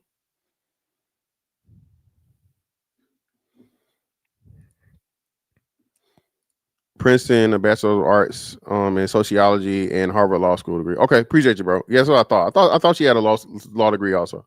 I think because he's like known for shooting threes, people will say something all the time like, "Oh, he shoots threes on and off the court," and I'm like, "Come on." Well, first of all, 3 plus like a million. Like you were like so fucking stunning and gorgeous. Like sweet. I don't need to say that to you, but I have to say it because it's also like the people that are writing it are probably threes, but not you. But also I feel like it's funny to see any athlete's wife. Everyone just first goes for their looks and they compare. It's so it's strange. crazy. It's so crazy. strange. Yeah, man. I mean, Aisha's not unattractive by any means. The fuck? It's crazy that this is somehow a damn major thing. I'm trying to find Okay, can we talk about, so you graduated high school early to move to LA to start your acting career. Yeah. Tell me about like coming out to LA. What early ambitions did you have for yourself and like what did you want? It's interesting because I don't ever, I think, get the opportunity to kind of talk about my life before my life now. And so, I graduated high school a year early. At the time I was living in North Carolina. And I'd been in the industry since I was 3 years old. I was always working. Commercial, print, like doing TV stuff, always. So other kids were at like soccer, doing the extracurriculars, and I was on a set working. And so it was second nature for me. And quite honestly, growing up, the only thing that I thought I could do. And so I would enter all of these competitions. I entered this one in North Carolina and they were like, hey, move to LA. And I grew up, I think it's really important to preface, I grew up in like these most strict. Is she bad? Is Ayesha Curry bad? I don't know. I mean, she's definitely. I'll say she's a 7. I say Ayesha Curry's a good 7, especially in her younger years. She's how old is she now? Steph is 37. Y'all said right? 36, 37. So for mid-30s, yeah, she's definitely 7-ish. I won't say 8, 9 or dime, but to have, and this is why I say you gotta wait this shit, right, bro? She had 4 kids. She got 4 kids, no BBL, no crazy surgeries, no shit like that, so on and so forth. So yeah, I'll say she's a 7.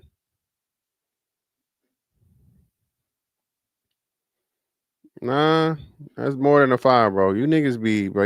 Y'all be too crazy with this red pill shit, dog. There's no way you're saying this is a 5. No, sir. No, y'all wildin'. Strict environment. Like, didn't get to go to high school football games. Didn't get to really hang out with my friends. Damn sure couldn't like walk around the mall by myself. But when these people were like, hey, you want to move to LA? They were like, yeah, go. Your parents were like, have fun, honey. You're like, go. Like, you're going to do it. And I appreciate it because that means they believed in me so much. But at the same time, our entire family was like, this is crazy. Like, you can't even carpool. Okay, wait. You starting at 3, was it because like your mom just saw something in you? Like we were on a plane after graduating high school early. So you're what, 17? Yeah, I was 17. My dad set me up for like, and then I got out here. And I remember the first couple of like cattle call auditions being like, every single person in here looks exactly like me. Like these are like, we're carbon copies of each other. Like, what's going to set you apart? And so I think early on, I was like, wow, I've got to diversify my portfolio a little bit. Right, because in North Carolina, you're like, there's like 3 of us in theater that are crushing. And then you get to LA and they're like, bitch. I have a good story about that. Hopefully you find this fun. You know, you guys can really do this. You can really do this. And we're just looking. Let's go back. Let's talk about how you met Mr. Steph Curry. You met him in high school? Yeah. So I'm Canadian. Okay. So I grew up in Markham, Ontario. And I moved to the States at 14. Let me do this because I don't know where the one specific thing I was looking for. I'm looking for is on. I know it's on X, so let me just bring it up on X.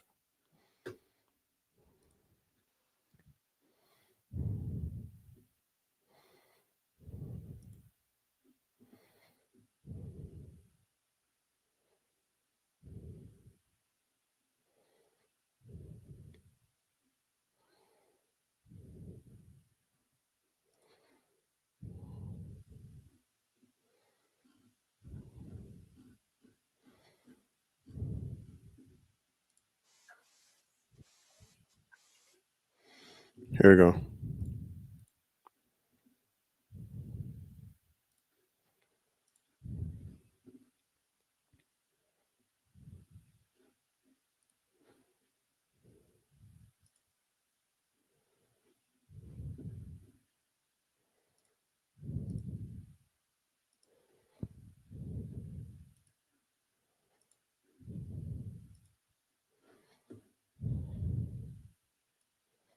I didn't want kids. I didn't want to get married. I thought I was going to be career girl and that's it. And I had my eyes set on my goals. And I was never the little girl that like dreamt about the wedding dress and all of that. And then it happened so early in my life. Did you talk to Steph about it? He tries to resonate with me, but he just can't. And he also comes from a place of like, it's effing stupid. Like, Yeah, so they mashed that together because that's because we just looked at that. So I'm trying to figure it out.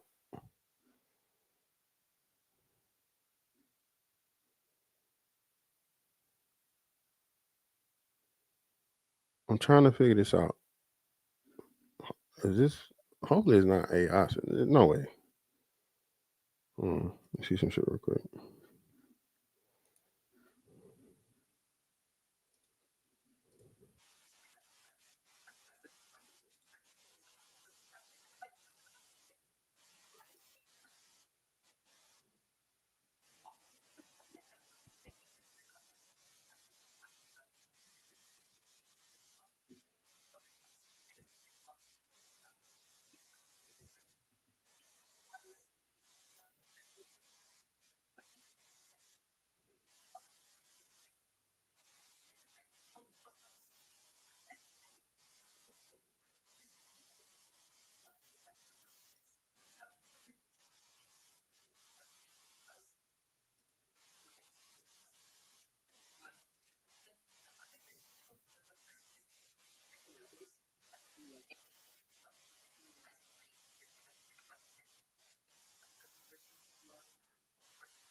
Here we go. All right, now here we go. Sorry, I got it. I don't know where it was on the thing, but here we go.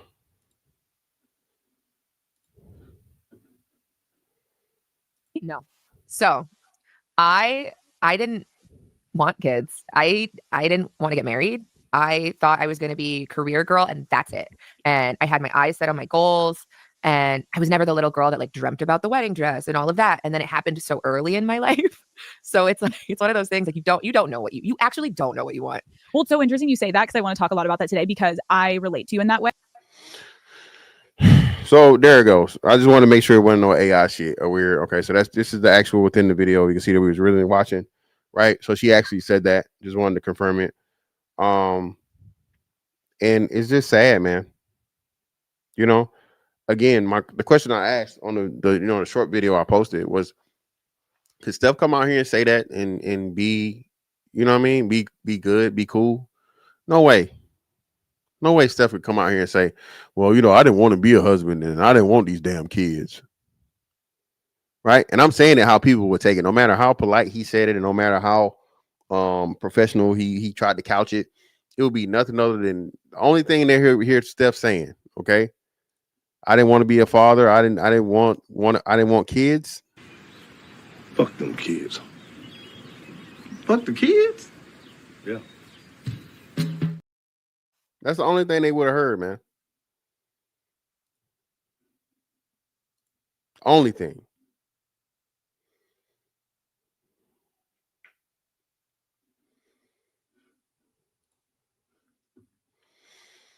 But hey, man, links in the chat if you guys want to come up. If you are watching on any of the other platforms, I put the link in the chat. So I don't know how it shows up on there if it does. Right. But yo, what up, bro? What up with it? Fantastic. What's up with you, man? I can't complain, brother. What's going on? Nah, I'm just wanted to add a little 2 cents, man, with the situation, because I know for myself when I deal with women, they like I've dealt with both sides to where okay, either she's infatuated with me or I'm infatuated with her. And the only way that I've seen things work is if she's infatuated with me and I'm not sniffing her ass and trailing behind her. All of this wishful thinking, oh, want to be married. A lot of bras want to have this fantasy of the marriage, but it's not the actual rules of the marriage. It's just it's the setting. It's the setting of the marriage. It's the highlight. It's the attention of it's the allure of the marriage. And that's the fantasy that a lot of women have. And it's just crazy to me how she should be kissing his feet, literally. When he get home from basketball and all that stuff, she should have everything already set up waiting for him. You know what I'm saying? Oh, if you've been running on your feet, your hands, she should be kissing his hands. It's all kind of kingdom shit that I think that's how she should be treating them instead of all this rebellious. She has a rebellious attitude. She's very rebellious. Why for what? Okay, well you thought and then when it comes to Steph, like I wouldn't even be dealing with this broad anymore. Like, all right, we did our thing, but they done tied the knot. They were young, but don't be trying to backtrack now. Don't be trying to backtrack now. You already, we already signed the contract, and this is what it is. So she's a goofy broad. And I don't know if Steph got enough time to really figure it out. He got infatuated with her. That's what it was. He got you know what I'm saying? She was a little yellow bone or whatever. And, he kind of stuck with her, kinda, but not really. Because like I said, he could drop her, but he might lose, you know what I'm saying? He gonna lose some bread. He can't. Nah, he can't. No way, bro. For the sake of everything. What he been in too long? He been in too long? He been in. Well, not just he been in too long from our brand standpoint. So Steph has a whole like Christian based thing, even in this Under Armour deal. So in this Under Armour deal, it's like I think it's a scripture or something, through Christ that strengthens me or something like that, right? They allow him to say that. Family, all those things is very, very traditional. So from a brand standpoint, regardless of what the hell she got going on, Steph can't go anywhere. From optics and a So branding. he's stuck. So he's stuck. Basically, he's stuck. He's stuck. Yeah, and because again, he's been everything they've done has been in California. Okay, that's why I started. I don't know where you came in, but he's lived in California his entire career. So if he divorces her, bro, he's going to take a 50% hit at the least. She's getting half. I say it's better to motherfucking ditch her than to keep with her. I'm telling you right now, she talking like this. That's just my opinion, man. Well, no, how many millions do you hear me out? I got you, but listen what I'm saying, right? All right, go ahead. So the thing is, right? Jordan divorced Juanita in his like I think by his 5th or 6th season or something. Oh no, was it 90s? When did Jordan divorce Juanita? I want to say maybe was he still married after the first championship run? I think he was somewhere probably early 90s. I think he might have divorced Juanita, or what might have been late 80s. I don't know. Either way, however it goes, right? He had a whole nother chapter of his career. At this point, Steph has, being the Steph we know, the impactful Steph and so on and so forth. Steph has probably 3 more years, and he'll be at 40 then. So Steph is definitely going to play till he's 40, right? But after that, though, he's going to be maxed out in money. He's not going to get any more money. And commentary wise, commentating, and all the other things and so on and so forth. Once he retires, his revenue is going to cut a lot. Now, is it something he can pick up, I guess, to help subsidize it? I guess, yeah. But nothing like getting $200 million over, 5 years. I don't see him doing that. My thing is how many million? How many millions do you need, man? You want to cut your ties right now. You don't want to go out and crash in a flame, dealing with this Ayesha broad and her attitude and what her unfulfillment is. I'm telling you, I get rid of it. That's just me though, man. I drop her, man. I drop her. Nope. I mean, Mike paid a lot of money out, and Steph is going to pay a lot of money out. That's all there is to it. She gonna get half. She got 4 kids. She gonna get that. She gonna get that, bro. I mean, that's just what it is. Damn, how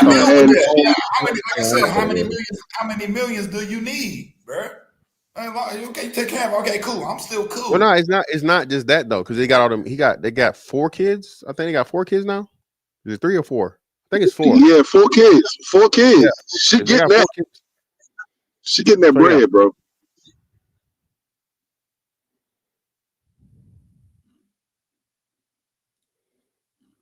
Shout out to 1 second, a man, sport man. 25. Appreciate you, brother. We at.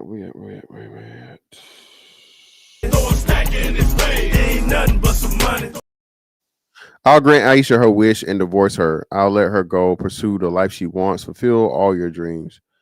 Yeah, but I'm telling y'all, man, it's not just the money for Steph. It's the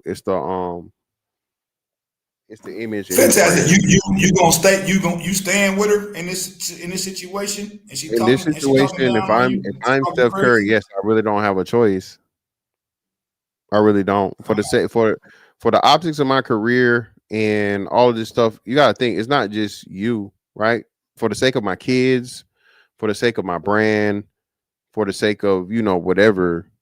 Yeah, you gotta stay. You can't. But that shit's gonna fizzle out. That's just gonna fizzle out. But it's cool. It's cool if it fizzle out. Now, what I would be doing in the meantime, I would definitely be, building up my case to try and save as much money as I possibly can.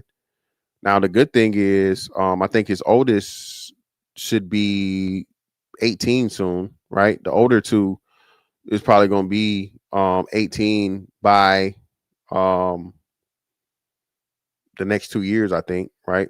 Let me see. I know Riley should be What's her name? Let me see. Steph. Now, I will say this: I would do my best to cooperate with her for the sake of the children. But as far as Oh no, I'm you know tripping. what I mean, Christ, damn. being in a Riley's only certain position 13. where she can Riley's still tall as hell. have some type of advantage position over me. No, I'm not doing that. No. But I will do my best to cooperate with her because we got babies together. I get that. But look, man, if this is how she's talking, and this is the light that she's bringing to the public on what she thinks about me. She doesn't deserve my presence. She doesn't. Yeah, I so mean, let's just call it what it is. She's treating him like a simp. She is treating this man like a simp, yo. That's what she's saying. And she knows she gonna get the bag regardless of how she act. She already know this.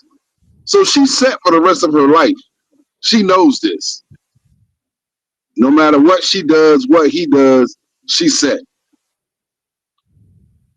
And what you go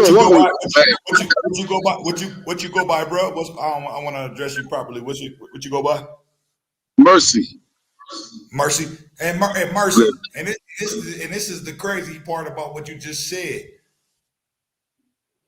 Since she already recognizes this, she's already postulating herself to be in some type of sympathetic type of position for the public to see to try to win the public opinion of what she's saying she's going through, and she ain't even really going. She ain't going on. She's rich. You already rich. What are you going through? All the sympathetic story of, oh, I didn't pursue. I wasn't able to do this and this and that. Look, you got with this guy. Hey, that's what it is. What you mean? That was the end. It was the end of that. There's no sympathy or cry me or rip. Oh yeah, you're gonna keep crying. Like that's all. It's almost like that's all it is for her. She that attention seeking. And like I said in the chat, if people ain't kissing her ass, she feels inadequate. That's her. That's on psychological. That's her. That's on her. How you feel empty or less? People ain't kissing your ass. That don't make sense, bro. She probably leave Steph and then run out for a bestseller. She probably gonna write him a for a bestseller. Watch what I tell you.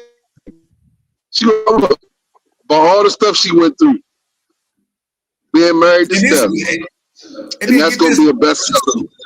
This is the crazy part too about a lot of bras that like these celebrity bras. They talk about they want a dude to have the same status of them. Like, bitch, you already got money. You already got money. What you need? What do you need my money for if you already got money? Huh? You already paid. That shit, man, it's crazy, man. I mean, I'm like, hey, bitch, you already got money. So if you really, if it's really just about the fucking money, then just say that you just want more money, because that's all you really saying. Because if we kick it and we get together and we do what we do, it ain't about the money. It's just because we enjoy each other. Let me tell you how women think, man. Go ahead. Let me tell you how women think, man. They got money and you got money, but they want you to spend your money while they save their money. That's how they think, bro. They want to spend your money and save their money. No, but that's what I'm saying. That's to my point. If you already got money, why you want my money? You just a greedy motherfucker at that point. If I got $30 million and you come along, let's say you don't got no dollars. Or let's say you do got it. Let's say you got 30 million too. What would I want? Why do I want your 30 million?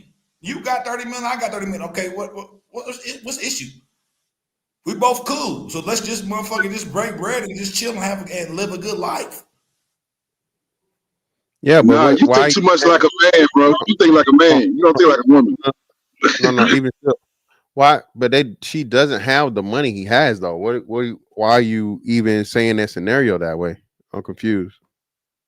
Hold on, you saying she don't got the bread? She obviously she got No, some bread.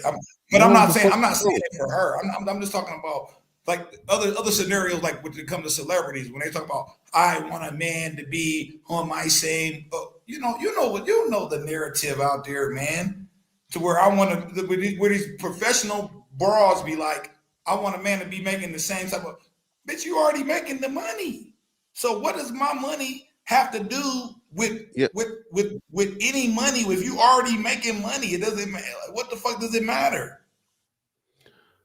no, that's what I'm saying, bro. No, so Ayesha Curry, like whatever money she makes, bro, is off of I guess like the deals that Steph set up for her, the cooking show, the cookbook. But I'm not saying it. I'm not saying it towards. I'm not saying it for her situation. I'm just talking about this overall in general. Like you know the narrative Oh, out no here. matter no matter whoever, all relationships is what you're Yeah, saying. yeah. In society, there's this Okay, general narrative. yeah, yeah, You know what I'm saying?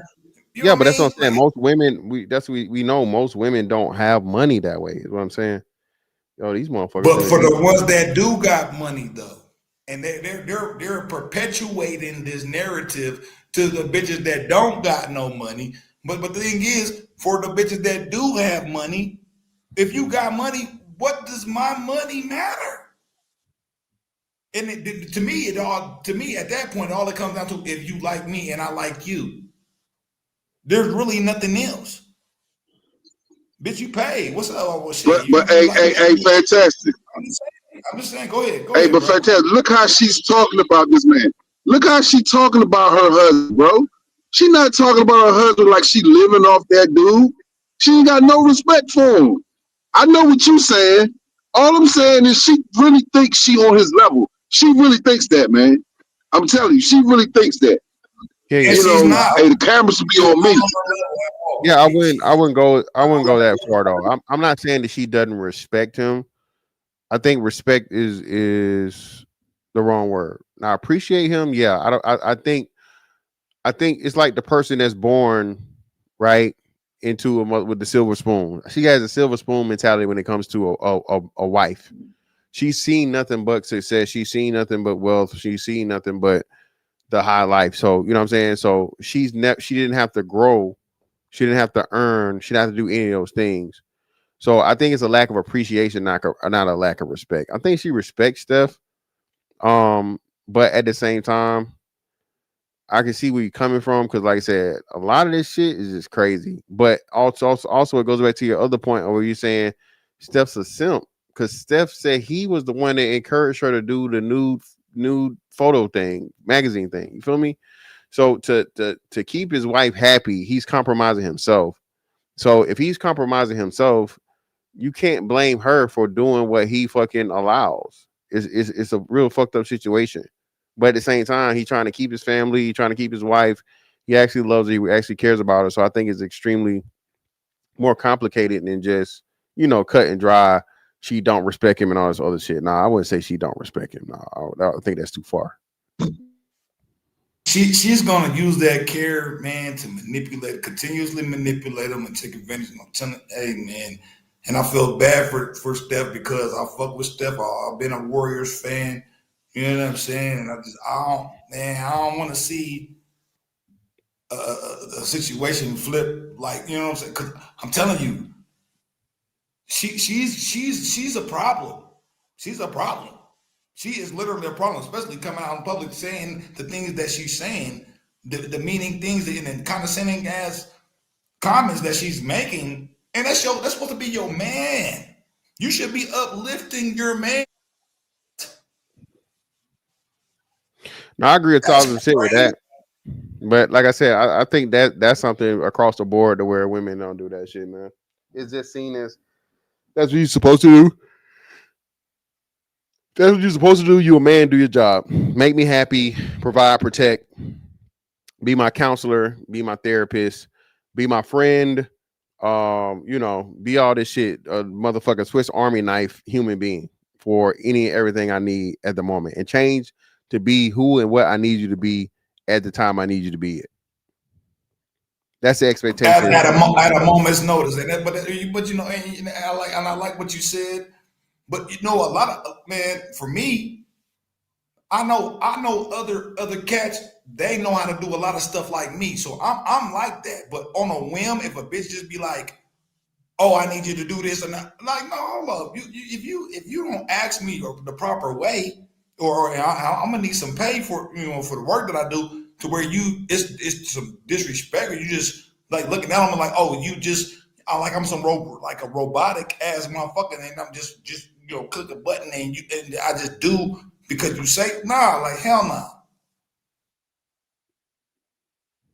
That's where the lines to me in society get blurred, to where there's an expectation to where, okay, because you're a man, you're supposed to do this, or you're supposed to want to do this. Like, no. If it's not beneficial for me, I'm not just gonna do it just because you're a fucking woman. Now I might go out my way to you know what I'm saying, to give somebody some assistance or some help. And it's just because of me just wanting to do that. But it's not a default to where like, oh, automatically, oh, you're gonna do this because you're a guy. No, hell no. There is no that's where I think things get mixed up in society, where broads look like, oh, you're a guy. Your catalog, you're supposed to do this because you're a guy. Like, no. Nah, man. And that's what's messed up. Because there's no distinction to where you lose but where I lose my humanity if someone's looking at me with an expectation. Like, I don't live up to your expectation because of society when I'm put something in your head where you think what I'm supposed to do. That's the problem in society. So many men have created society for women to function and thrive where they think it's granted. And that's this attitude from Ayesha, like, oh, you supposed to kiss my ass. You supposed to do that. Girl. Wrong. Yeah, I mean, but yeah, like man, I said, at every level, bro. That's the crazy part. It's at every level. You know, the regular people to the rich people.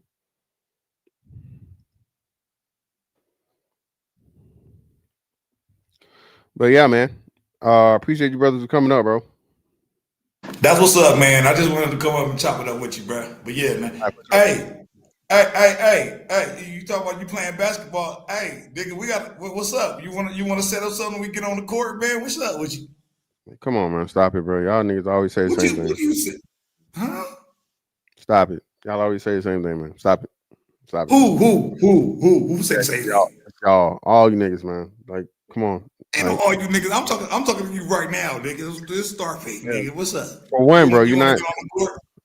It's cool with me, man. Whenever we can get in the same place. Let's try to link up and do something and do a live stream or something, bro. I bet that'd be cool, man. All right, for sure.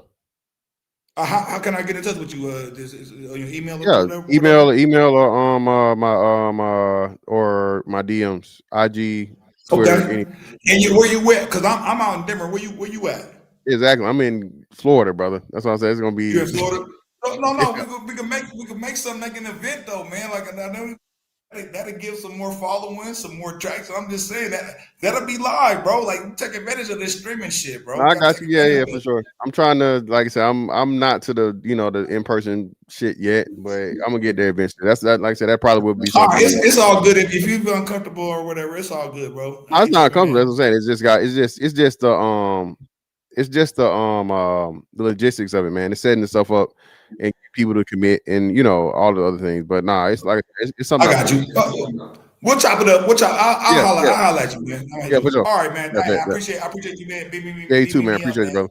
For sure. Holla. Yeah, man. Listen. At the end of the day, dog. Shout out to Steph. Like I said, wish him nothing but the best, man. But again, especially knowing you know, just all of her opinions and these things you just should not be saying in year what 22. You said they were 22. I think Steph's 37 now. 15 years of marriage, man. It's crazy. It's crazy, bro. It's crazy. But hey, man, listen. Miss Fantastic 824 on all social media platforms. Appreciate everybody for pulling up, man. Shout out to my new people on. I had one person over on Twitch. I don't know who the hell you are, but whoever you are, I greatly appreciate you. Thank you. Everybody that stopped by and watched on IG Live, appreciate y'all. And you got anything you want me to cover or talk about, man? Shoot me a DM. Shoot me you know what I mean? It's IG, Twitter, or shoot me an email, missfantastic824@gmail. And hey, man, we'll look into it. But anyway, man, hey, hope y'all enjoy the rest of y'all night. That's that on that one. Catch you on the next one. Holla, we out.